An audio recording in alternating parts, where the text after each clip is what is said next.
Everyone, you're listening to Free Kick, the AFLW podcast, and we are here for our round one review. How exciting! I'm joined by the gang as always. How's it going, Liam? It's actually not going too bad. Outside, I've kind of calmed down from the stress of Sunday night and having to deal with Kiara Bowers being out, as I'm sure many people went through, and I'm sure we'll discuss later. Outside of that, I've kind of settled down to just being happy to have a decent enough score, a Bombers victory, and some cash in the bank. Very nice. And how are you, Will? How's it going? I'm very well, much like Liam. I actually decided to take a pause from fantasy, and from after Friday night, I went, you know what? It's too stressful. I'm just going to watch and enjoy the games, and I'm going to see what happens after the round. And it made it a much more enjoying viewing until I looked at my score. But you know what? It was a fantastic first round of AFLW, some really impressive performances from both fantasy and non-fantasy perspective. So overall, I had a great weekend. And what was your highlight? My highlight was going down to Geelong to watch the Bulldogs get absolutely pumped by my team, Geelong.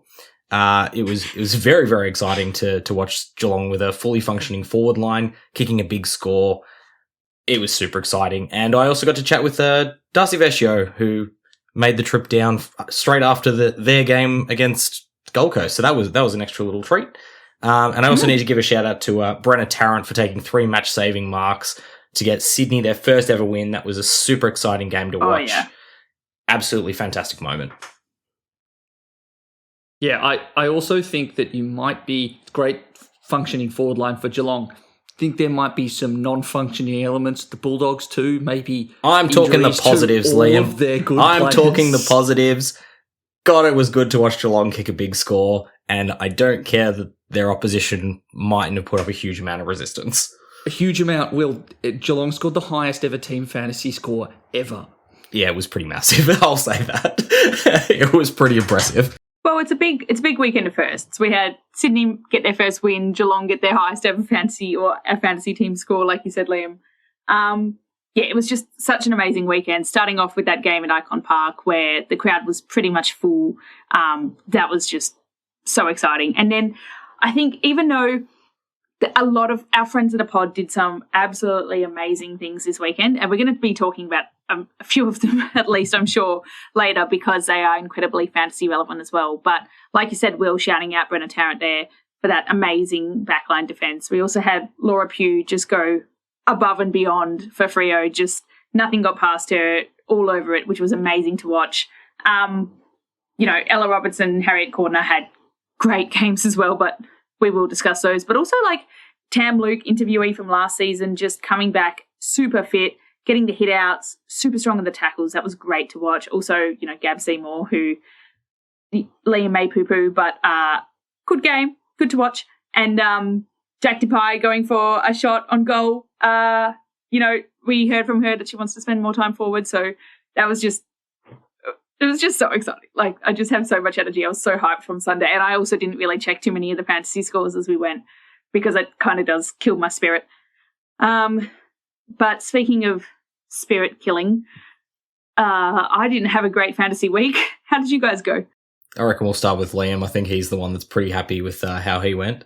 Yeah, let's go from happiest to least happy. Liam, how was your fantasy score? My fantasy score for the round was 1,388 points, and that puts me at rank 341. Solid. That still bakes in some pretty average mid-price selections and also picking the lowest scoring of my 3 rookie-priced rucks, but I'll definitely take it. And that's without Bree Davey or Georgie Prasparkas. Well done. That's a huge start. Yeah, great start. Really happy with that, you must be.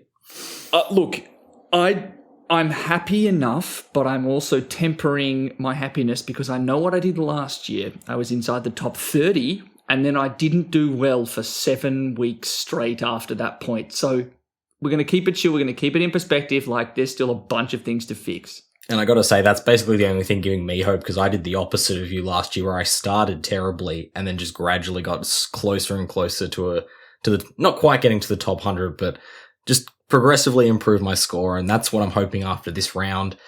So I'll jump in now. I got a score of 1,285, which gives me a rank just inside the top 3,000. So 2,947. I think the thing for me was that I basically had a very solid team output without anything particularly spectacular, with the exception of my 2 on-field rookies and my Captain Calamity pick. All of my players scored over 60, which I was pretty happy with, but I didn't really have any of those really big scores to really push me up into a higher rank. But yeah, I'll talk a bit about Captain Calamity and the outcome of the Bowers thing that happened, as you all know. We'll talk about that in a little bit later. But yes, if I had have picked a different captain, I might have been a bit closer to Liam, I think. I like the idea that you're setting your expectations low and then working your way up, kind of like you did last season. I would like to say that out of all of us, I'm doing this in the most extreme way, because I'd like to remind everyone that I started round 1, season 7 fantasy third. Third place, and I've now started round 1, season 8 fantasy. You know what? I actually think I'm doing a public service here, because I've finished so low. We know that there is at least 10,000 people playing fantasy, because I have finished pretty much 10,000th. So it just goes to show the volume that we've got on this game. I had a absolutely shocking score of 1,150, and the only thing I can blame, honestly, is myself and my ADHD impulsiveness, because when I had to do some last-minute shuffling of the team on Thursday, I set aside everything that we have researched in extensive detail and spoken about for hours and hours in the preseason pod, and I was like, you know what? I know better than all of that. I'm going to pick some lowly owned specky players and see how they do. And there's a reason why we didn't talk about any of these players in great detail, because they're not very good at fantasy. So I had a shocking week, but we'll get back to that later. I think Liam would normally call what you just did doing a will. So I'm glad it wasn't me this year, which is always a plus. Yeah, yours paid off relatively. Yeah, I sort of did a couple of specky ones, and the rest were all pretty standard. So I think that's a round 1 to round 1 variation to beat them all.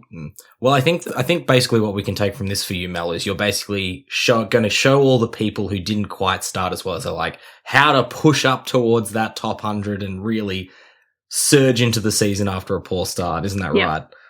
I do like that there's no pressure on me now, because everyone's going to immediately discount anything I say, and then I can surprise people with things that actually eventuate.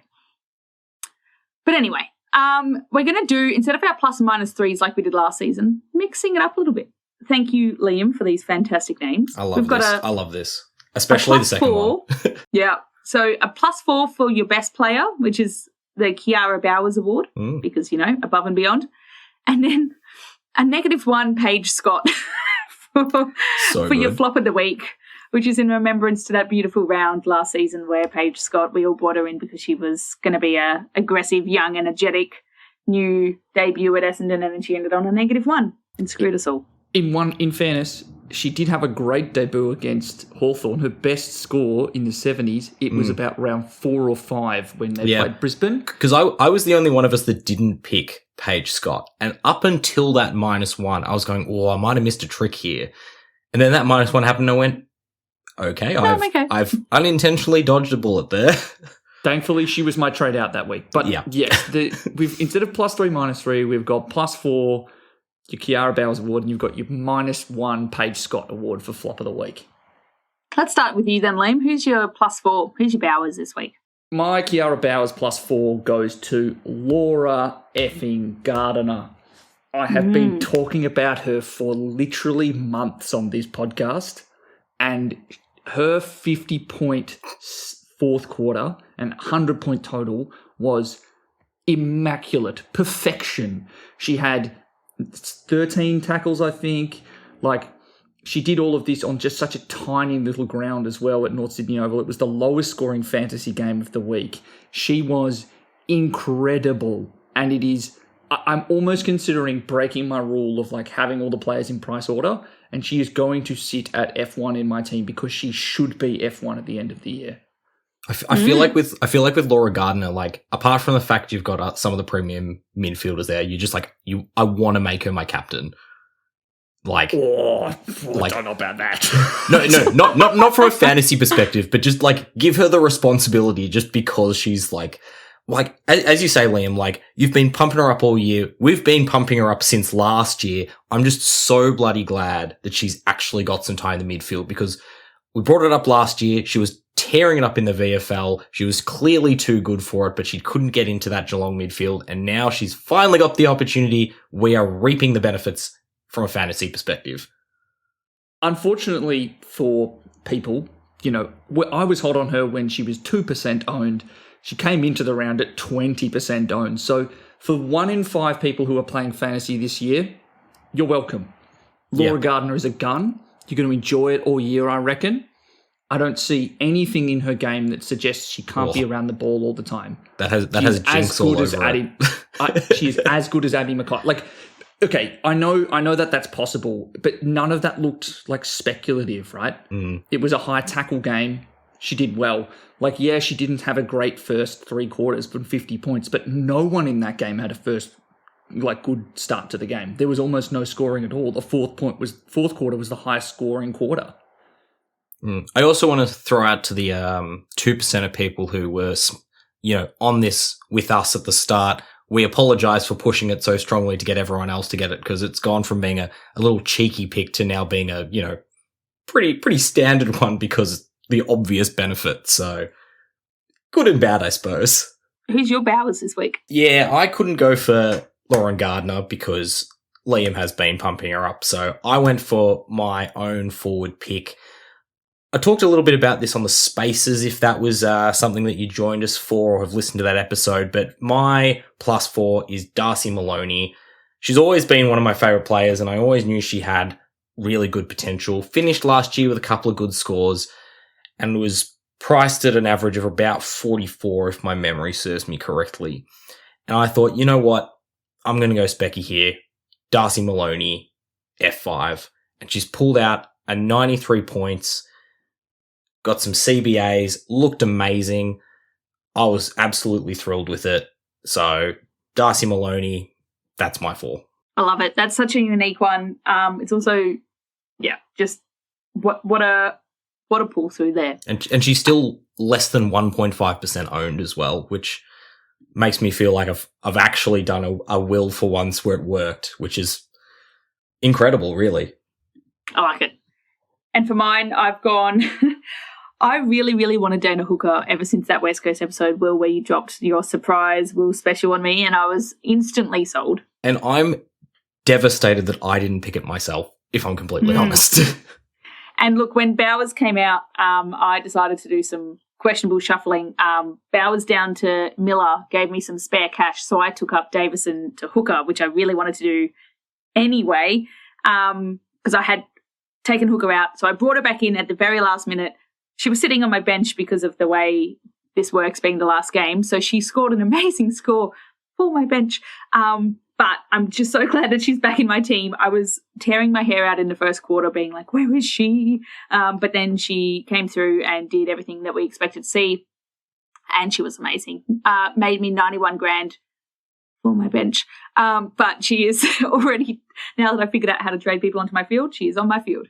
So that was a good one for me. Looking over at our Scotties, Will, oh gosh, I feel your pain with this one. I reckon there's going to be a fair few people in this boat. Now, a lot of people would have maybe gone to her from Kiara Bowers. I started with her, so I was that keen on her to start the year, and I was that keen on her playing West Coast without Bowers. I changed my captaincy to Hayley Miller, friend of the pod. She's one of our all-time favourites, but a 54 is just not good enough.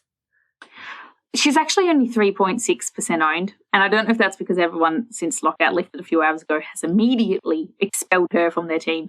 But actually, I did the same thing, kind of a little bit more by accident, but I actually don't know how many people are in the same painful boat. Yeah, Yeah, probably not. Might just be us. Yeah, probably. I think the obvious solution was to either keep the vice captaincy or just go straight to Swanson, and I did neither, and that was completely my fault. So, yeah, I was just going to say, I reckon that of that 3%, there would be a lot more people that would have had her captain than you would expect, because I reckon it would have been 0.0% who had her as captain before Bowers was out. And whatever was afterwards, I reckon it could have been even close to a third, might have ended up with Hayley Miller as captain. And by gosh, that was a rough watch. She was nowhere near the ball. She looked tired. She looked a bit lethargic. Nothing like the kind of dominant, line-breaking, powerful player that we've seen for 2 seasons. Yeah, so for my negative one, it goes to the platform as a concept. I think we were in a unique situation where we're going into the last game of the round. We've got 5-10 minutes before that game starts. And the captain, Bowers was 75% owned. I can guarantee that all 75% of those people had the C on her. We had 10 minutes and no one understood how to use this platform. If you take Bowers out and put another player in and you've not assigned a C to anyone, what happens? Does it double your points of your VC? Does it double the points of no one? Does it assign the double the points to a random player? Does it assign it to your first forward player in the list? No one understood what was going to happen. And I think because of that, it's really kind of soured it for me a little bit before that game, because decisions had to be made. And some of them, if you're like me, I do blame myself, but also I assumed that you had to put the C on someone. So I put it on the only person that I could, which was Miller. That didn't go very well. So I just think if you're going to be bringing out a new platform, make the rules clear. But neg 1 over, we all learnt our lesson and what happens there. Yeah, it was a frustrating one for everyone, and I think that it was a very unique situation and one that we hopefully will not encounter again. Let's put it that way. Liam, who's your negative one? My negative one goes to Brooke Brown. Now, I have had inside word that her nickname, or attempted nickname at the club, is Chilly. And by God was she cold, because she was nowhere near the football for far too long. She scored a pretty terrible 43. And I think it was two big issues that I had with her. One, just a distinct lack of observable thirst. And it's either she doesn't want the ball or the Bombers were not intent on chipping it around down the back. It was not great to watch whatsoever. And Brooke Brown, there was almost no chip marking in the Bombers' defence, and that killed Brooke's score. But the real kicker, the thing that I hate the most, is 4 kick-ins and only 1 play on to get the 3 points. So there are 9 missing points at a bare minimum, which takes a 43 up to a 52, which is basically what she's priced at. It doesn't suck nearly as much. But by God, the 1 of 4 is the number that absolutely grinds my gears. So, for those who don't know, if you're taking a kick out as a player, you have to play on and leave the goal square for the kick to be counted as a kick towards your stats. So if you still kick the ball whilst you're in the goal square, you don't get the +3.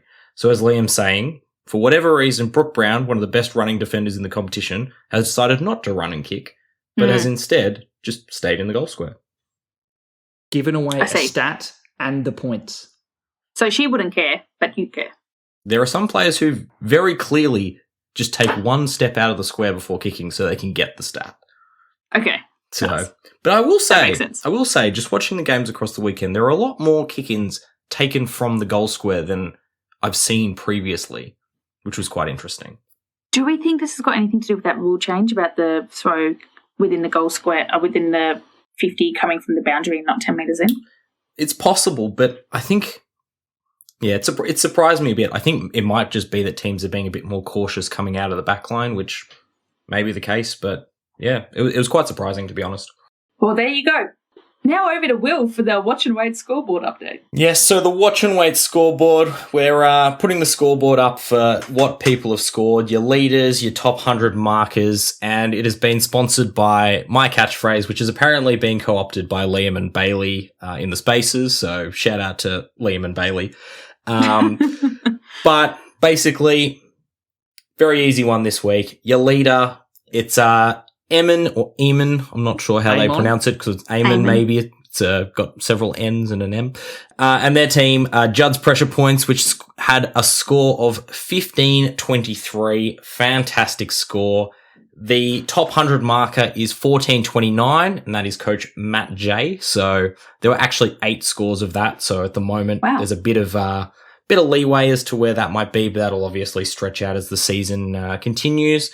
And in terms of the highest in our free kick league, so the open league that you can still join if you are playing, our good mate with his team, Judd's Pressure Points, is actually in our league. So congratulations to him.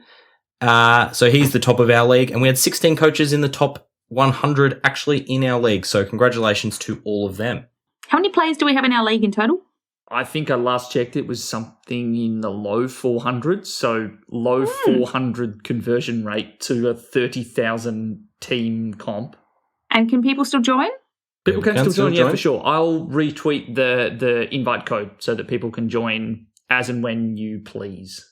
Okay, so moving on to the hot topic. So now that we've done a bit of our wrap-up of the scores and whatnot, this is where we get into the media thing. So we're going to try and have 3 or 4 topics here or so that we'll do some real debate on, and this is largely informed by us, but also we have a read of all of the questions that everyone puts out on Twitter and pull those through and see where they fit in with our hot topic debates for the week. So this is going to be a longer episode because we've got about 4. But let's get started with a common question from last season: to Bowers or not to Bowers? Yeah, and I think that this is going to be a big episode because this is a big question. Like this is potentially a season-defining question. The whole captaincy thing and the laid out for Kiara Bowers was massive in shaping how this year is going to be, and we'll probably see its repercussions throughout the year. But so much to discuss here. I think this it almost fits in with our second question, which is to Davey or not to Davey. Essentially, we're talking about a midfielder who hasn't gone up in price from round 1, but is freaking expensive, and a midfielder who a lot of people took out of their starting squad, who then had an amazing game, who is now quite expensive. If you don't have these two, one or the other, just putting them in a grouping there for now, do you do something to get them in?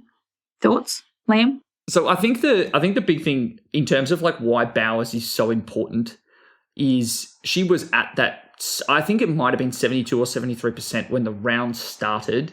And then by the time the round ended, she was at 60%. So there is 12% of the comp that now needs to make the choice to decide whether or not they're going to bring back in Kiara Bowers. And then there's another, however many percent, that 28%, that need to decide whether or not they need to have Kiara Bowers in their side. Now, I think if you'd asked me this question before we'd had price changes, then I would have said I'm going to have to try and find a way to prioritize bringing back in Kiara Bowers because she can absolutely ruin your year. Yep. As I learnt last year, and as people have learnt in the past, you kind of have to have her. She's a walk-up captain every week.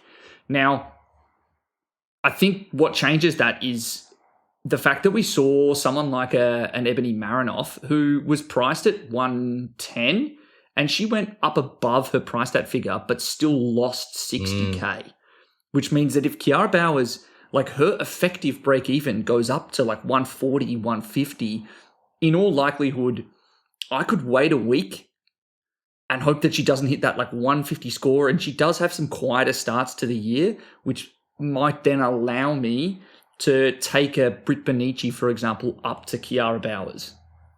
Yeah, absolutely. And like I was one of the biggest beneficiaries of trading in Bowers a week before everyone else last season. It's basically what got my season back on track. Trading out? No, trading in last season. I didn't start with Bowers last season. And I traded her in when she just started to regain form. And it basically meant that my season went way, way better after that because I got a massive Bowers score the week before everyone else jumped on that. I'm with Liam on this one because for starters, and I've told a few people this, I was actually planning on trading out Bowers after this round anyway, unless she scored 150. Because I was worried that she's not going to be able to maintain that price. And we've got a few players such as Brie Davies, such as Georgie Prespakis, who are probably going to average closer to what Bowers has averaged, maybe not as high as what Bowers has averaged, but they're going to be able to put out maybe 100, 110 while saving you what could be $500,000-$600,000, which is huge. And that was why, for me, I was kind of like, oh, I think it's probably worth trading her out and maybe seeing if she can drop a little bit. But we know it's Kiara Bowers. She could come out this week, come back against who are they playing this week? Collingwood. Against She's Collingwood. got 141 against them last year. That's what I was about to say. Come out against Collingwood and just go bang, which is what we know she can do. And if she does that and somehow holds that price, you mightn't get her back. It's a huge risk to take. It's a risk that I'm currently taking, but I can't say for certain that it's 100% because it's Kiara Bowers. I think the other thing that tips it across is she was obviously, we haven't actually talked about why she was laid out. It was as a result of knee soreness. Now, yes. It's the fact that it's knee soreness in the lead up to round one, which has me really concerned for a player over 30 who has had knee problems before, like missed time with an ACL. I think the other thing for me about this is I would be saying, oh, knee injury, missed a bit of time. That's a big worry. Normally that would be like, yep, completely agree. And then I think about everything we thought about Brie Davey. and even though I know it's Kiara Bowers, she's a bit older, I just go, oh, I've been burnt there so badly before. It just throws yet another spanner into the works of this whole thing. And it's what makes this such a difficult and pivotal decision. Yeah, but I think we can't have too much revisionist history. So Bowers, off of a bad preseason last year, had 3 scores below 100 to start the year. Correct. And part of the reason for starting with her this year was we had the understanding with limited information that she'd had a good preseason, and then you add in the fact that she was up against one of her like pet sides to dominate in West Coast, which kind of combined to this idea of she's a must-own and just set her on the path. Now, I wasn't like you. I was never considering trading out Kiara Bowers because I would never wanted to crystallise that loss because there's any given week she could become a captain, score 160 and completely destroy everybody's season. Now, it's the fact that she has a knee injury that is a worry. And but then the question becomes, if you've got her already, do you trade her out or you just leave her there and just hope? Because the one thing I will say about that trade out strategy, it is a big risk. And it was a risk that I was essentially going on not for scoring potential, but more for uniqueness. Because I was basically thinking, I think a lot of people will hold her. I think that's very possibly the right decision. I just wanted to do something a bit more unique on this one. And it may be something that really helps me. It may be something that means that by round 3, I am completely out of it. I'd argue... Go, Mel. Sorry. I was just going to say, I'd argue that before we saw how the prices interacted, that trading her out would probably be the uniquer pick. And when you're going for point of difference, which I know you like, that makes sense. But now knowing that she's probably going to lose money unless she gets an amazing score, she's a little bit injured, 12% of people have traded her out. I reckon if you've got her, you almost hold her for uniqueness because, yeah, she could lose you money every week for 9 weeks, but she could be bringing you Marinoff equaling scores or Davey equaling scores. And actually her price does not matter at that point because you keep her and you sit on her, and if you need to trade her out in like week 7 or 8, then fine. That if you've already got her, I would hold, and if you don't already have her, I would wait. Yeah, and I also think, kind of, Will, to go into what you were talking about, in terms of the premiums that scored really well on the weekend, I think there's a reason to believe at least 3 of them will actually come back down to earth. I think actually the most sustainable scoring of any of those players was inside that top 10 was Jazz Garner with her 120 because she did kind of what you would expect in lower time on grad than you're expecting. She had Hannah Priest effectively applying a stoppage tag on her. She was being tagged by Priest. After kind of halfway through the second quarter, she still scored a 120-point game. Yeah, she had a great first quarter, but like she can do that with one of the league's fittest players and a captain tagging her. Now, Georgie Prespakis, absolute gun. I think that's a great thing. I guarantee you there are now more coaches saying we need to tag Georgie. She had 34 touches at 72% disposal efficiency, which is outrageous. Unbelievable. But here's the other thing. That game, like I said at the start, it was absurdly high scoring. Like, never had that anything ever close to that before. I don't think that Geelong can score sustainably that highly. Yeah, absolutely. I completely agree with that. And I think one of the other reasons, I'm going to start that again because I started coughing. Absolutely, and I completely agree with that. And it's one of the reasons why Bowers is Bowers. We just know that 120 is just what she can do. And it's why that Marinoff has been such a high pick as well. She's one of the few players we know can actually consistently do that. So it is absolutely a risk moving on to a player, even a Bree Davey, who we know is a fantastic player, W Award winner. Will they be scoring 130 every week? It's pretty unlikely.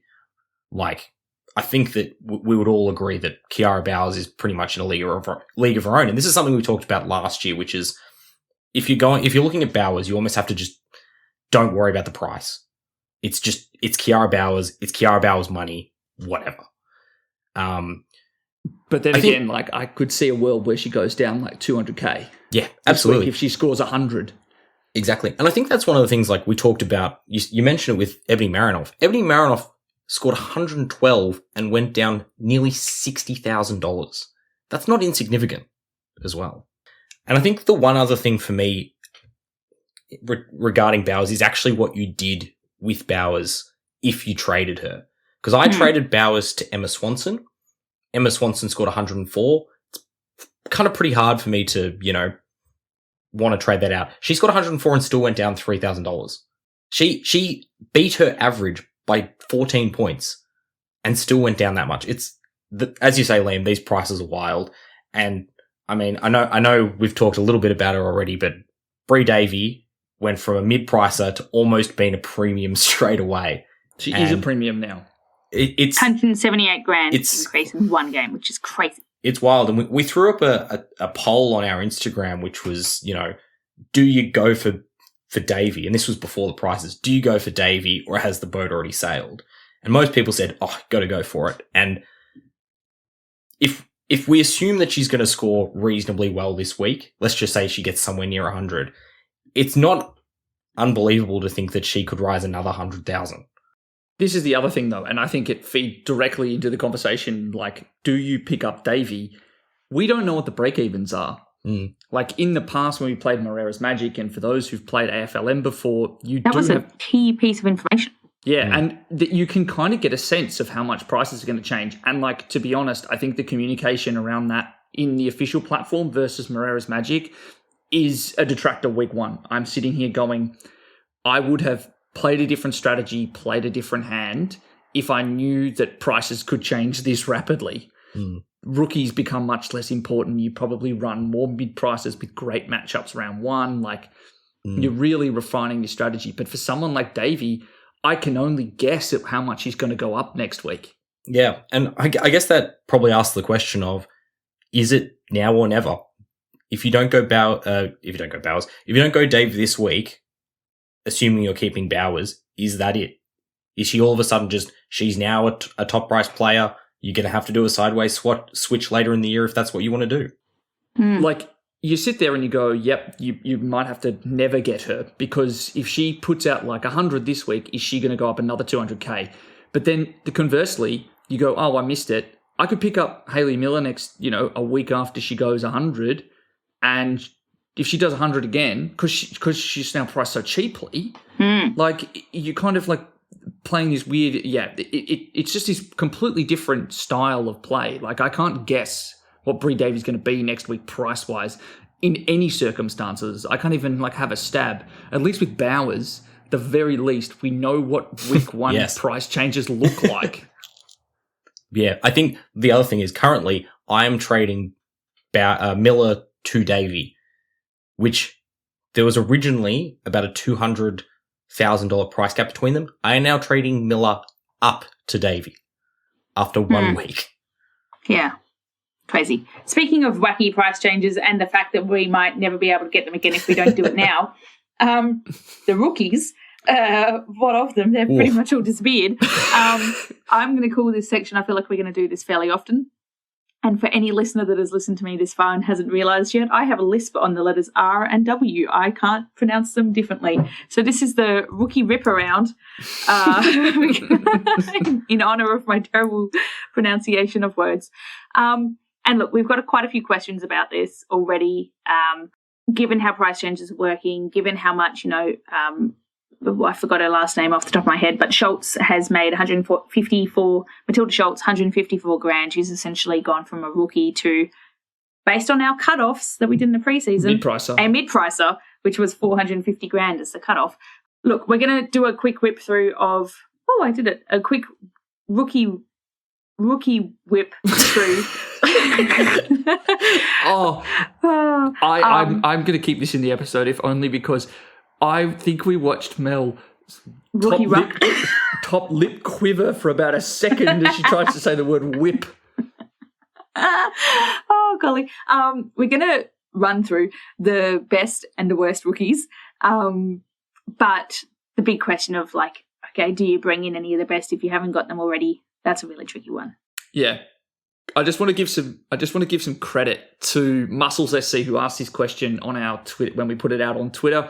We do that every week at the end of the round. Please throw your questions in there. And it basically says price changes are looking super extreme. Is there much value in trading in rookies who perform strongly this week? Are they making much more money? Or are we basically just looking at one game rolling averages? Is this daily fantasy sports? Pick a player for one game because they've got a good matchup.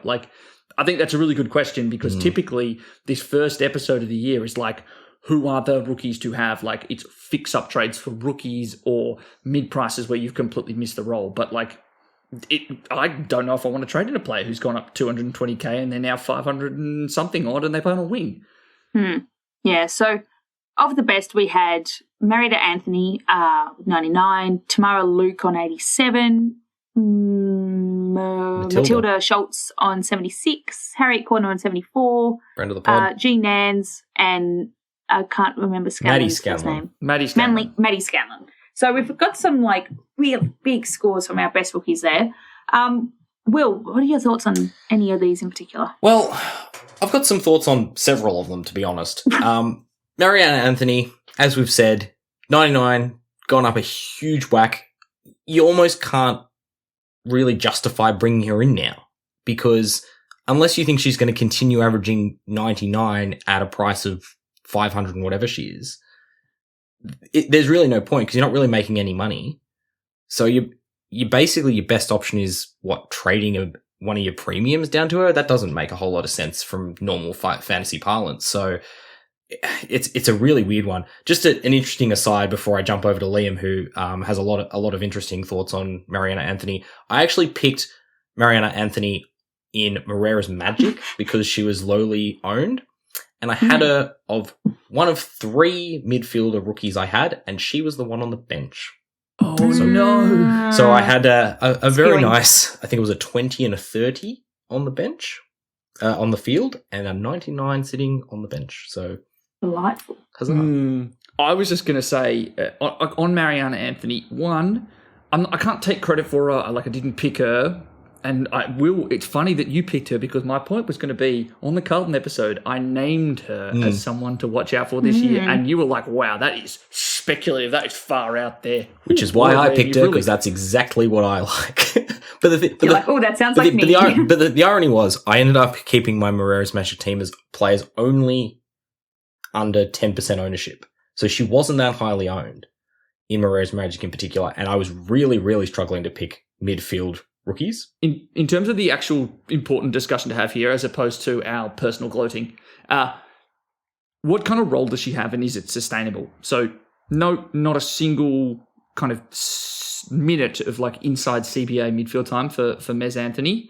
The one thing she did have is a nice wing role. Now, typically, we don't like wing roles for people named in the midfield because you want players with midfield positional rankings who are actual midfielders. But I will say that Carlton team was allowing at least two of their halfbacks and or wingers to stream in basically off every stoppage. So not just off CBAs. So for a large portion of the game, it was Amelia Velado and Mariana Anthony who were just coming in from one wing and from halfback in through the stoppage. So that's why Anthony had such high tackle numbers. So unfortunately, I don't know if that's a permanent thing that Carlton is going to do because it is a completely new coach. And secondly, I will say Mariana Anthony is a rookie, and last season, she would not be probably playing on ground. It would be Amelia Velado on the wing. I mention that because we're expecting, or I would expect Gab Pound to be back this week. And Gab Pound is a player that would sit at halfback and who would then otherwise push possibly someone like Amelia Velado up onto the wing. So there are some flags for picking Anthony if you are considering it. Because as much as I think that the role is about as good as a rookie winger is going to get if they're named in the midfield, it does come with some flags. Yeah, there's also Karen Peterson still missing from that team as well. So, and she's winger halfback too, and that's 3 weeks away. I think that's a good transition actually to another Carlton player, friend of the pod, Harriet Cordner. She was incredible. The reason I actually want to bring up Harriet Cordner is because I went into this round and thought Harriet Cordner's got huge ownership. We knew she had huge ownership, and I was only going to play a rookie on the bench. So I went for a genuine cheap one. I saved that $4,000 and didn't pick Cordner, much to my misfortune. But the reason I did that was pre all of these changes. I was like, if she goes well, whatever. I'll pick her next week because she'll only go up, 20, 30K, or maybe if she has a fantastic game, 50K. And that just hasn't happened. So Harriet Cordner is basically now out of my calculations unless I were to drop one of my premium players, which I don't want to do. So it has made it really interesting around the rookies because you basically have to pick them straight away. It is like you're reading my mind with everything you just said. The ownership, the not picking, the rookies on field, the regrets, the price change, expecting it not to be that high. Regrets. Crazy. However, I am in a unique position where my backline is shit. So I have a number of expensive mid-prices that I can trade out, and I actually have brought Cordner in, which our conversation is a little bit around, do you bring any of these high-scoring rookies if you don't have them already? I think to answer that from my perspective, if you're in a position where you've got some absolute flops and they're mid-prices and they've stayed relatively mid-price, like they've lost some money but they're still up there, and trading, it's now disgusting to say, but you're trading across to what was a rookie 1 round ago with your mid-pricer, then that is like, it's painful, but do it now rather than hold your loss and just watch it get even worse. Now's a good time to do that because Cordner's trajectory is up, other players' trajectory is down. But if you're doing this at the expense of a player that you like and that you actually see yourself wanting to keep, do you do that trade? I think maybe not. I think, though, of the players here that I would be trading for, number one would be Matilda Schultz.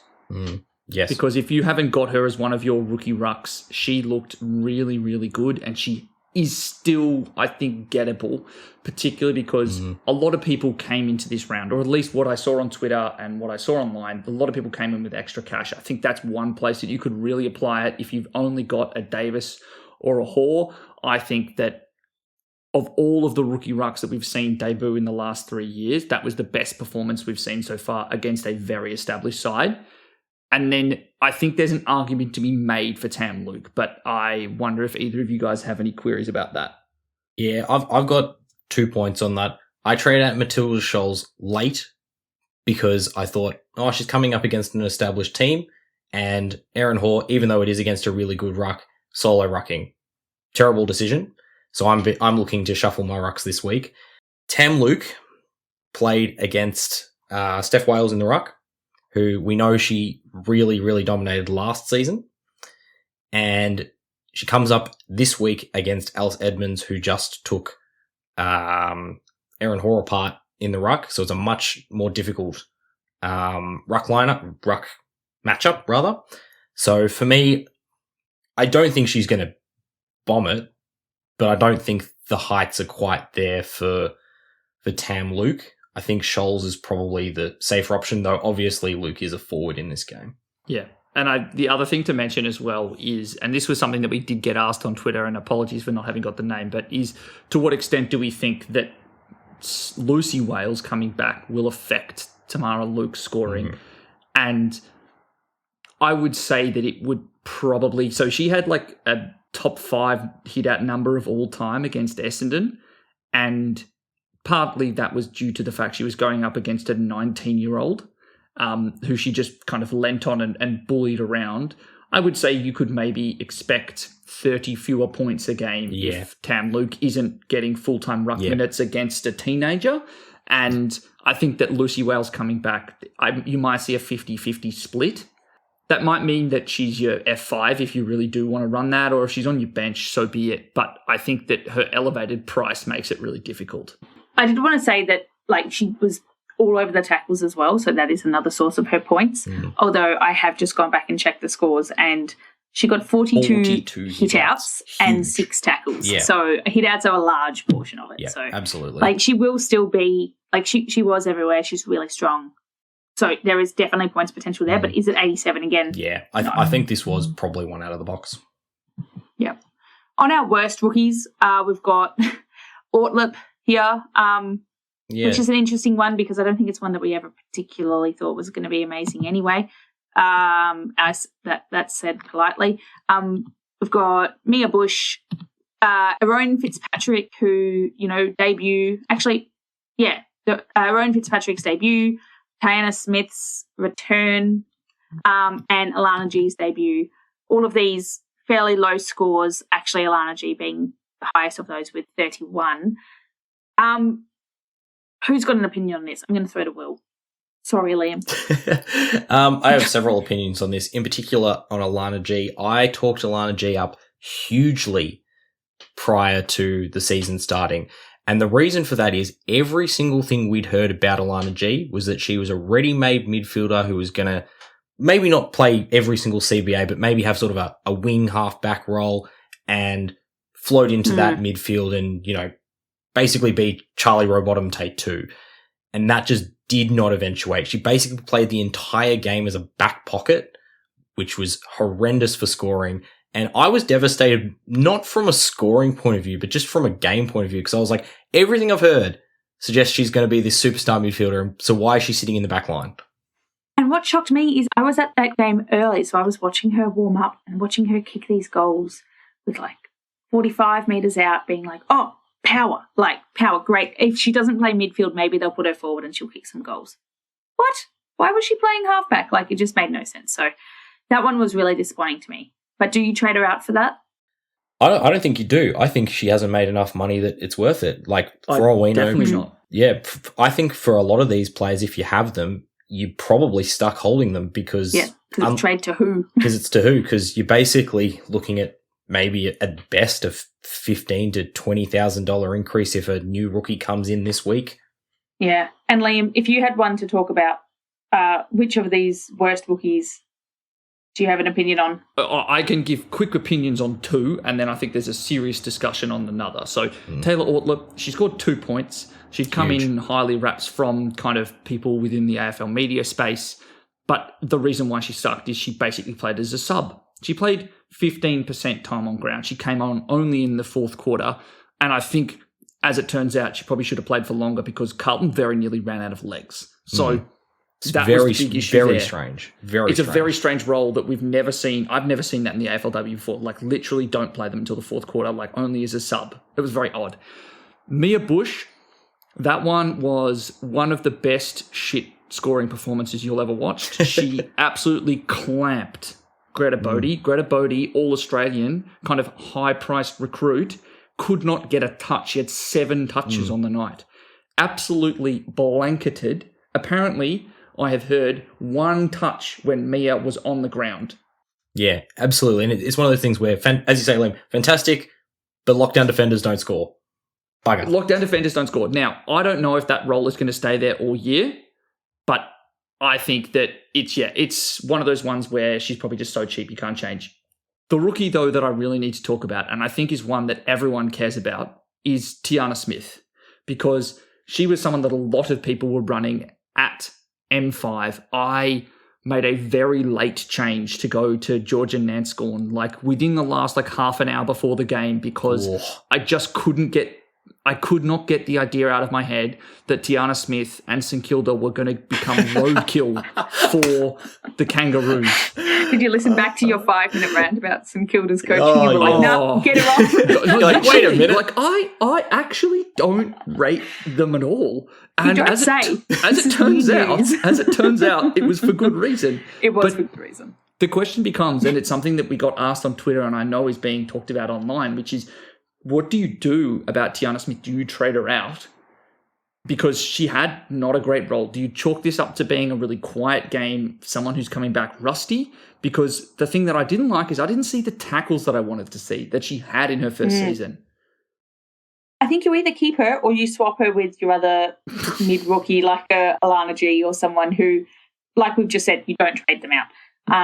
I think that if you've got, you've got one bad person on your bench, maybe because I've played Moreira's Magic and that was my first introduction to fantasy, I'm pretty used to having like multiple rookies on the field, which not all of them do well. So to me, the fact that I can actually look at my lineup and go, okay, I've got T. Smith or Alana G on the field. I don't know which one of them is going to do better. They're probably, Alana G's role, T. Smith's role as well. Cop it. Like, there's not a lot of trade options here. Will? Yeah, and I think most people, there's a fairly simple solution, which is you just put on Nanscorn. I think that's going to be a pretty common swap. Most people would have had Nanscorn on the bench, if not Tiana Smith. That's actually what I've already done. Yeah, I've done that as well. And Liam would beat us all to the punch there by doing it before the round. Call. So go Liam. I think the thing for me with Tiana Smith is we've said it before, hasn't made enough money to really be a viable trade out. I still think there is potential for T. Smith. We know that she can score well. It's her first game in over 2 years. Hopefully it's just a rusty game and she can come back and maybe find a bit of form. For now, I think it's a hold just because you don't really have a whole lot of other options, to be completely honest. And we saw what low possession getting, high tackling midfielders did against the Bombers, because Tamara Smith had double-figure tackles, and then we also saw Emily Bates have double-figure tackles as well. So if ever there was a week to kind of come back, I think that G. Nanscorn and Tiana Smith could both have kind of 60s or 70s this week. Now, I know that's bold for me to think from anyone from St Kilda can get to 70, but, Nikki Zenos can do it, then so can Tiana Smith. And Hannah Priest, who was one of my picks in the back line, so I was pretty happy with that. That was a good pick. Now, Will, here's a question for you. Do you think Nick Del Santo should be playing her in the midfield or in the back line? I think in the midfield because it's better for my fantasy. No, I didn't. That's not the question I asked you. Nick Del Santo. Well, boys. Speaking of Hannah Priest and mid prices, I'm going to forcibly move us along to good segue. That I had to force my segue in there, but I made it. I'm going to move us along to our fourth hot topic, which is the must-have mid prices, and this is a much nicer alliteration for someone with my speaking. So, who are the must-haves and the trade-outs? Liam, you've got a couple of names here as your must-haves. Love them all, have them all. Talk us through it. I think the number one must-have is Laura Gardner, and if you don't have her, you've not been listening enough. Yep. I think her role is excellent. She is the number one CBA midfielder. The only reason she didn't have more scoring in the first bit of the game is because no one was scoring in the first bit of the game. I think that she is someone that can consistently hit above 80, and I doubt she will leave your side this year. But for injury, the one that I really do love, and they have much lower ownership, I think they're at 10%, and that's Tani Evans. I think that Tani Evans has the potential to be D1 this year because she is she just takes everything out of that GWS backline, and she's an intercept marking great. Like, I know Brenna Tarrant took those 3 intercept marks in that final quarter, but I would have said that up to that point, it was unequivocal that Tani Evans' intercept marking had changed the game for GWS in the second and third quarters, and she had almost single-handedly moved the meters gained and intercept marking to the point where she is almost their most important player if they're playing Elise Parker as a forward. Yeah, and I think, speaking to Tani Evans, similar to Laura Gardner, if you didn't pick her, you're probably haven't been listening to us enough, because I think all three of us have at various stages really talked up Tani Evans this year. So I saw her as a pretty sure thing, and we were thankfully vindicated, because we weren't always vindicated. But yeah, I watched that game, and as you say, Liam, she was clearly the best defender, at least on the ground, in the first half, if not the whole game. Yeah, I actually put my pick of her down to you, Will. For some reason, what you said about Tani Evans, maybe Liam said it too. Yeah. Everyone said many names, but in my head, I just have Will mentioning I see Tani Evans very similar to Laura Gardner, which is I was the vocal one, but Liam definitely agreed. What? Well, I did the Sydney episode. I did the GWS episode. I think Tani Evans was a number one player for GWS. I think the problem here is that we've probably talked about Laura Gardner pretty much 90% of the time. Laura Gardner, I'll give you. We've talked about Laura Gardner a lot. You mentioned that she was. You showed us her stats. I shouldn't have brought this up. Well, I apologise. We really need to stop talking about who picked who, because the important thing is the pod picked them, and we as a team were right. Which is what we need to focus on. So I'm gonna leave that debate, because Liam and I could talk about this for hours, and we don't have much time. I'm going to write off this and say this is one that I actively disagreed with, and then lo and behold, smashed it. All signs in my mind were pointing to this not being a huge game for Erin Phillips, but she's come back out as number one for Port Adelaide, which was great to see. I don't know necessarily how long it will last, but I'm looking at the other options in Port to be getting those midfield points, and it looks like it's Erin. So I reckon, given her price didn't go, give me 1 second. How much did she go up? Okay, she went up about $100,000, which is substantial. And she's quite highly owned, but she's up there with the must-haves. I'm definitely going to give Liam the credit for this one, though, because I basically looked at Erin Phillips and said, she's a champion. We know she can score well. Just worried about the role and the age. We saw that last year. Liam, you absolutely nailed it. She finally has the role, and if that continues, there's huge chance for her to be probably F2 behind the Laura Gardner, I reckon, Liam. And another one that was, and like we just spoke about how highly owned Erin Phillips was, but Kate Sermon is only 1.3% owned, but absolutely smashed that game out of the park with the 98. I don't know if you would bring her in necessarily, but I know exactly what Liam's going to say here, which is I'm not 100% sure that the scoring there is going to be able to be continued. I think that Geelong's game style, and she's got a role that will boost her scoring, whether that's a 90 every week. I probably doubt that a fair bit, but I think that she definitely, and I think this is the problem with the price rises actually for me, is because in the normal circumstance, I would have said, oh, she's played a really good start, pick her in now, ride that wave, get rid of her. But now she's basically gone up so much that you can't really do that. Yeah, and so of the two that we've just discussed, like, you've nailed my discussion of Darcy Maloney, and not Maloney, sorry, of Darcy Sermon. Maloney. Sorry, I preempted. Of Kate Sermon. I think if you wanted to pick her for this week, like, fine, they're playing Sydney. She could probably do that again. But I think long term, that market share that she has is not going to be that high. Like, she's not going to small half forwards don't typically score above 90. Erin Phillips, though, I do love. But I will just flag as well, in terms of game style, I think Erin Phillips might have led the comps for marks, because that was one thing that I will say about a lot of these games, and it was kind of a question that got thrown in there. It's like, how do you deal with out-of-the-box scores from different players? I would also look to kind of out-of-the-box statistics. So the sheer number of tackles that were had in the Gold Coast and Carlton games was astronomically high.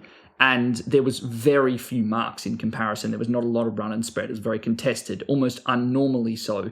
And then the same goes for that Adelaide and Port Adelaide game. It was extremely high number of marks and kicks. And that's why it actually took Noffy until the final quarter to really kind of get into gear. It had actually been Anne Hatchard who looked like the better fantasy player for the rest of the game.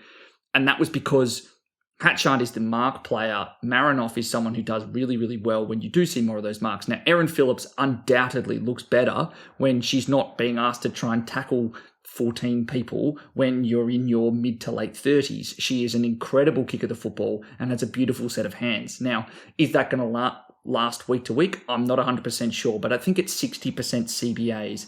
And I think it's the fact that she's splitting almost perfectly with Hannah Ewings. I think that says to me that at least 50% CBAs is what we expect Erin Phillips to have throughout the year. And I think an average of around 70, 75 is not beyond the realms of possibility. The reason why I mention her as a must-have is because I think when we're thinking about our round 10 team that we want to have, if we can see that performance, like you said, that we just saw in round 1, stay. She's one you can, she's gone up a lot in price recently, but you could bring her in and leave her there. Now, Darcy Maloney. Yeah, I was super happy with this performance. I've talked about it before. And the reason I talk Darcy Maloney is because I think that she has a much more sustainable way of scoring than Kate Sermon. She was getting some CBAs, but she was getting marks around the ground. She was getting goals. She was just sort of playing as that real hybrid half forward that does get the scores. And it was one for me that was a really impressive game. And I know that she does have the ability to rack up the ball in a bit of that Erin Phillips role. Much like some of these players we've talked about, I don't think you're looking at a 90 average, but for the price that she was at, if she can boost her average up over 60, I'm very happy with that. See, the role that you've just described, I think the mid-price player you need to have to play that role is Ella Roberts, because she was incredible. She was the dominating force in that game. If you want to have a look and say that her disposal efficiency is low, you haven't been understanding football. Her meters gained on a game in horrific conditions. The fact she scored basically the entire time, no matter whether or not it was rain, hail, or shine. She is a gun, and she only needed one CBA. And the only reason I haven't put Ella Roberts here in this position is because I think she's almost a premium now. Because she's 150k more, and while I get that she's still in that price band, she is that bloody good. And I completely agree with you, Liam. If you can get her in, well, having said that, the minor flag is she did come off injured late in the game, but... Can I reverse that flag and kind of turn it in on itself? She did an interview after the game and she said, no, she's fine. Yeah, and that was what I was about to say. Everything said she was fine. Another benefit, if you can afford her, get her in this week, because I don't think she's going to be under 900k for a whole lot longer.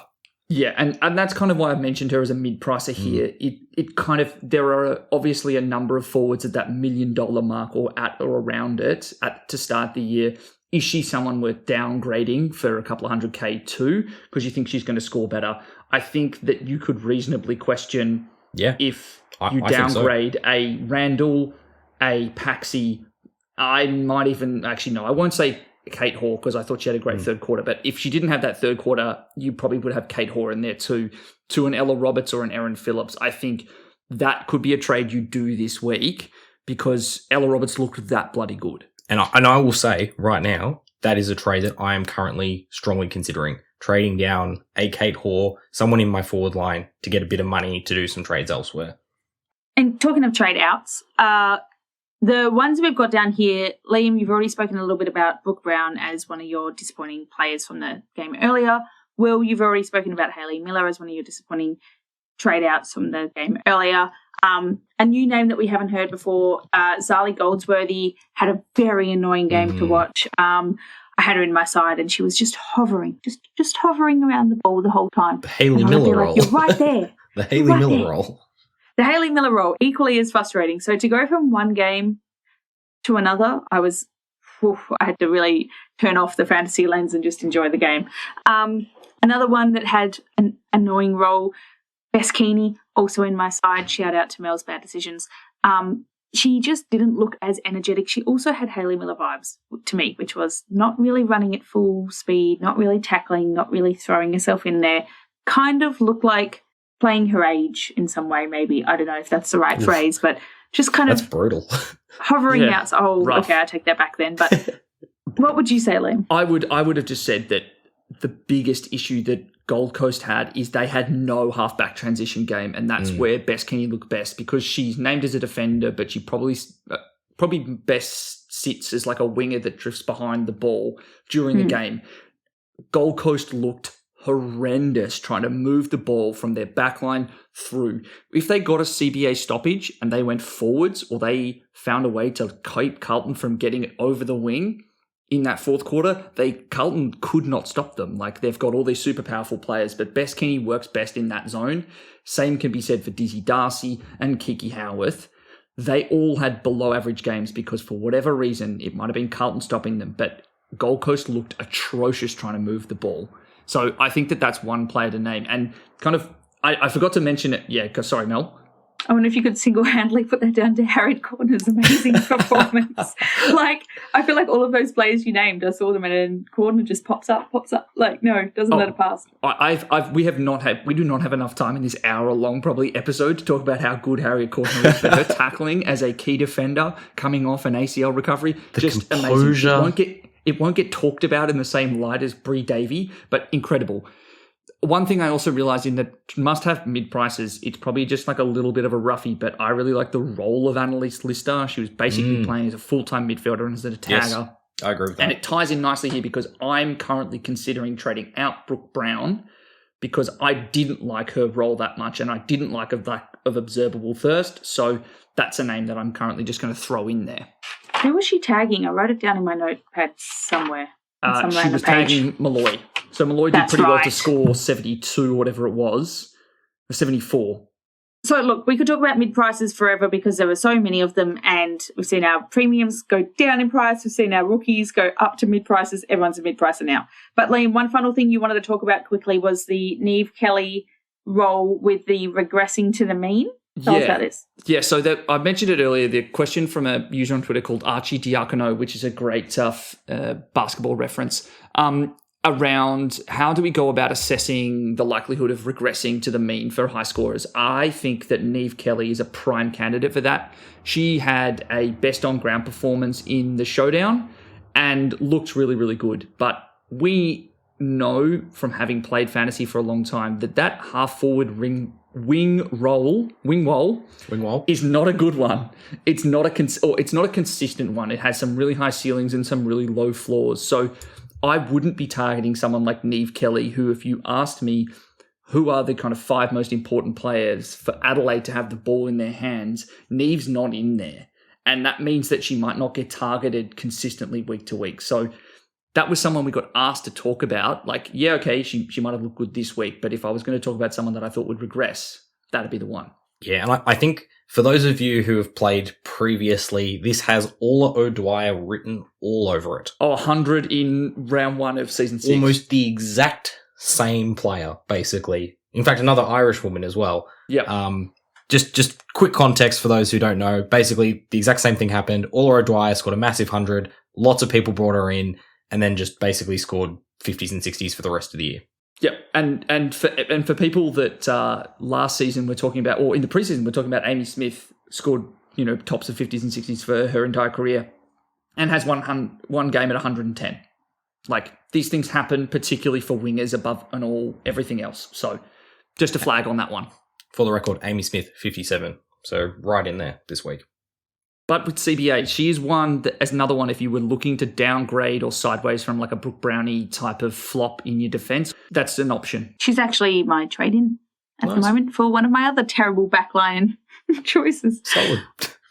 Great. So the next segment we're going to do is just a little whip around of our Sweet 16. So this is a concept that we definitely had in last season, which is where we have our Sweet 16 and we kind of did a review, I think, midway through where we rebuilt what our 16 on-field players would look like.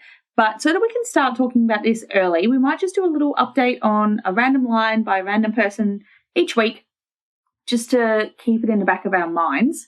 And I'm going to kick us off here. So for the defenders, because I've done so well in my defenders this week, so you should listen to everything I say about the top 5 defenders.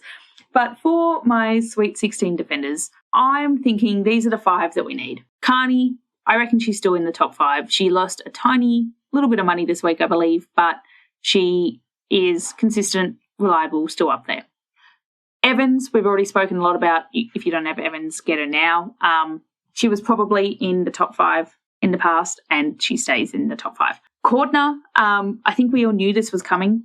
She's just, her performance, she was everywhere. She started after a goal, she started somewhere in the halfback, then she was fullback. She was always running up and down the sides. She was just everywhere. and we can imagine that that role is going to continue. But then on 4 and 5, it gets a little bit confusing. We've got Stannett, who we kind of predicted was going to have a good game given the role swapsy, but actually had an amazing game. We've got Priest, who Will shouted out as one of the other, in contradiction, I don't mean to bring up St Kilda again, but in contradiction to Liam's St Kilda are screwed, we've got Will saying, no, but what about Priest? Friend of the pod, long time, one of Will's favourite players. Look, she looked really good. Is she top 5 material? Is she consistently top 5 material? I don't know. So I think the top 3 for me are quite certain, and then there's a few question marks. I mean, Geordie Allen was one that pre-season we definitely also would have put in that top 5. I think we still can, but she's got a little bit more of a question mark on her just given that performance. But then again, they were versing Melbourne. Quick thoughts from you guys? Yeah, I'd say my quick thought is I would have Allen higher. I think the lack of defenders at Collingwood is a reason to kind of push her up. I think that that's a tough matchup against Melbourne, so I wouldn't read too far into it.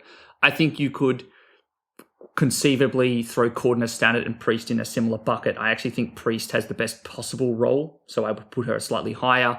And I think that Stannett was playing a role which had got a lot of inside 50 tackles. That's not a consistent stat week to week. I think that that's a reason to kind of flag that she might not be incredible, and forwards often score less than defenders. And I also think Cordner's big flag is there wasn't really a matchup that was forcing her to do much on the weekend. She was basically allowed to roam free and got a lot of tackles. They also aren't consistent. So I think there's going to be a problem with consistency. The only one that I would add in here is almost a slam dunk is Eilish Sheeran. I don't think she scored that poorly in the context of Brisbane. I think that she will be someone that continues to score well, just given how impactful she is. She has an innate ability to intercept. I really like Eilish Sheeran. Liam's basically just pulled that straight out of my brain there. You basically said every single point in the order I had it, basically.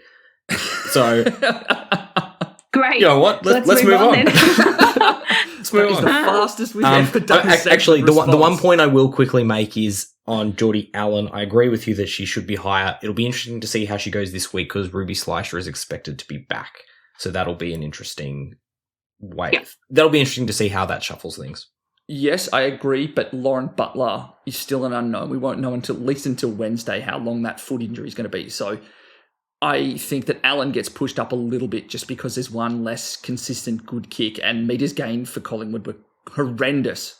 Yeah, I still think Geordie Allen's I think Geordie Allen's still a fantastic pick. I've got her in my side. We've got the same names, we're just debating the order. Let's move on to Captain's Corner with Liam. Yes, so for those of you who didn't hear me do this last year, I write an article each week. Now, I didn't write it this week, but I'll get to that, called Captain's Call, where I talk about my favourite ranked captains of the week. And obviously, we kind of went into the season thinking, this will be a slam dunk. Turbo is playing and she's in 70% of teams. Until further notice, she will be the number one captain every week, and Noffy is in 60-something odd percent of teams. She will be the stand-in vice captain every week until further notice. Well, it's further notice now. Also, this is basically the opposite of last season, where we started last year going, let's not pick Bowers. And then basically from every game from about round 4, it's Bowers. It flipped into Bowers. So as it turns out, I did a top 7 ranking on Twitter. I intend to have an article out each week sometime on Thursday after teams with my kind of top ranked captain choices for the week. Now, in terms of the most popular captains, I'm actually going to assume it's Marinoff this week because she would have been, for everyone that kept Turbo, she was a majority of people's vice captain. So people got that 112. I think it got downgraded late to a 112. That was a perfectly acceptable score. I know a lot of people had Georgie Prasparkas in their side, but from what I can tell, that was mainly as their M3, and it would have taken a bold person to have gone Prasparkas as their VC and not gone with Turbo. And then in terms of other ones that I predicted to have gone well, Garner and Maddie and Georgie Prasparkas ranked highly. It's just one of those weird ones where I'd love to have known how many people ended up with the different captains, and it's something we have for the AFL men's. What do you guys think people are going to do now? Like, is this really what separates the wheat from the chaff kind of going ahead? Given we can't just pick Turbo, guaranteed, off a knee injury. Because to me, I think everyone with Georgie Prasparkas is going to pick Georgie Prasparkas. I think that's pretty fair. I think most other people, I think the highest percentage captain will be Marinoff, which is the logical pick straight after. I think some people will go Davey just based on the 130, but Yeah, it's going to be interesting. And I think this is a week where you could, assuming that Bowers doesn't play, this is a week where you could actually pick a roughie and make or break the round for you. Look, we learned a lot about how captains work in the last round, which I won't I don't think we dwell on. learned much. I think we just got more questions, really. I think we need to do it again this time. Why don't we all just captain someone who is in like minute out, and then we can just assign a random person. I've actually put the C on Davey. Interesting.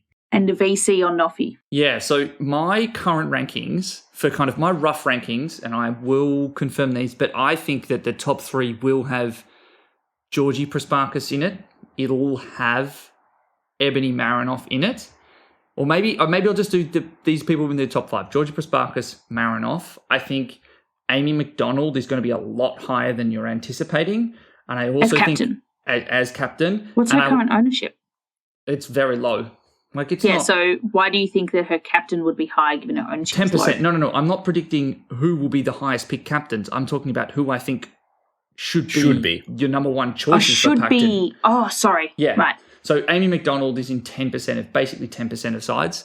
I think, and then Anne Hatchard. And I think people may be surprised in the order that they come in because I think Marinoff, Hatchard, and Prasparkas all come with significant tag flags because they're going up against two of the 3 sides that run consistent tags. So you've got Annalise Lister is now tagging at GWS. That doesn't matter as much for this week. But then you've got Meg McDonald, who's the best tagger in the comp, going up against Adelaide. And it's going to be a massive question as to who they go to out of Marinoff and Hatchard. And then Bridie Kennedy was someone who tagged last year. And I will be damned if Scott Gowans isn't sitting there this week going like, we need to do something about Georgie Prasparkas because she wrecked that game for Geelong and sides are now going to have to do something about it.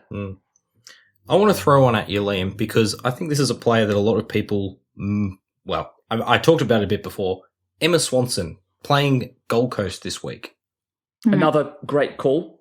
I think Emma Swanson is going to be excellent this week. I think she's got even more avenue for tackles because we saw what Gold Coast like to do, and that's to keep the game nice and tackle heavy. But then also we saw that the kicking prowess of the midfield at the West Coast Eagles with what Ella Roberts can do, with what we saw from Emma Swanson in the past, and then Dana Hooker, like they have the ability to go around the Gold Coast. So I think that's another great call. I think she could be a VC for me. So yeah, stay tuned. But yeah, each week we'll kind of give a little whip around of what scores were like last week, who will have been highly picked, and then also what we're looking at for next week. Awesome. So, I mean, this was a very long round 1 review, but I mean, we had some seriously important hot topics. I don't know about you guys, but I need some serious thinking from my side ahead of round 2. We also had a bunch of listener questions that we just didn't manage to be able to fit into the episode. If that's the case, I will try and throw in a quick response. If it's easy, some of them are a little bit more difficult or we don't know the answer. So some of those we won't be able to get to, but yeah. Liam, where can they find you? And also give us a little overview of what you're thinking for trades now. I know it's early days. It's only Monday evening at time of recording, but what are you thinking? Yeah, so you can find me on Twitter at Liam AFLW Fantasy, and you will see more crowing about Laura Gardner because I've already done at least once this week, and maybe there'll be some more next week. And in terms of my early trade plans, I am looking to take Brooke Brown out for Annalise Lister and then trading Erin Hoare up to Brianna Davey and bringing her on field as my M4 and having Britt Benici at M5. And then for my third trade, I am very much undecided. I think I'm about 120k. I've got to make a choice to trade up a rookie from a rookie that I don't necessarily like the roll up to someone that can make some more cash, or do I flick around an underperforming premium to another mid-pricer / premium who I like the roll of? I like it. Will, what about you? You can find me on Instagram and the Twitter. You can find me at WillH_VI. That is number 6. And my rough trade plans. My first trade is very, very straightforward, which is Miller straight over for Davey. Gets a bit more interesting from there. I'm tossing up trading out one of Kate Hoare or Chloe Malloy to get a little bit of money for someone like an Ella Roberts or maybe even Dana Hooker. And then from there, I'm not really sure what. I'm currently looking at my rucks and thinking, I don't have Matilda Scholes. Do I go that? Do I go for someone a bit better? I quite like the look of Ellie Morford on the weekend. We saw that Ellie Morford is coming up against Geelong, who gave up a big score to a ruck as well. So that's something that I am tossing up. But yeah, at the moment, the only sure thing in my plans is Miller to Davey. Yeah. So you can find me as HiMelD on Twitter and Insta. The reason for my umming is because I know who I need to get out. I know I need Foley. Yes. Why did I bring in Foley? That's a very good question. We've avoided asking and answering that on this pod. Oh no, we're out of time, Liam. You can't ask. Oh, but Mel, I was just going to remind listeners who weren't listening last year. Mel had Ange Foley round one last year, and it went just a smidgen bit better this year. But that's because of this year's 19. Yep. Bess Keeney. Another question, and Hayley Miller. So they're my outs. On my ins, I'm done with my specky picks. It's round one. I'm already done with myself. So I had currently Miller for Davey, Keeney for Carney, and Foley for Cordner. But now I'm like, do I not get Cordner? Do I go someone more reliable? Do I not get Davey? Do I see if I can go all the way up to Bowers? I'm not too sure. Essentially, I don't know. Nice.